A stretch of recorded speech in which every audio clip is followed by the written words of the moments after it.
পরিচয়গুলো তুলে ধরার পরে উস্তাদ কাঁদতে কাঁদতে বেহুশ হয়ে গেছে।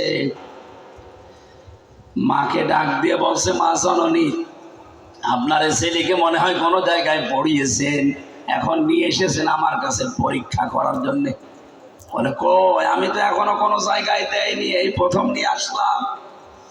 ওস্তাদ বলে, না, আপনার এই সন্তানের তো কোরআনে কারিমের অনেক আয়ত্ত আছে, মুখস্থ হয়ে গেছে অনেক আয়াত। আমাকে আল্লাহর পরিচয়, সে শক্তিমত্তা 10টা তুলে ধরেছে। মা আমার কান্না আরম্ভ করলেন। ওস্তাদ বলে, আপনি কাঁদেন কেন? আপনার তো খুশির বিষয়, আনন্দের বিষয় যে এতটুকু ছেলে কোরআন আয়ত্ত করেছে।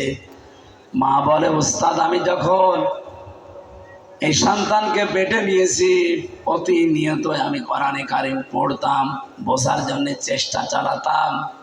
সন্তানটা জন্ম নেওয়ার পর ফজরের নামাজ পড়ে ওকে পাশে বসে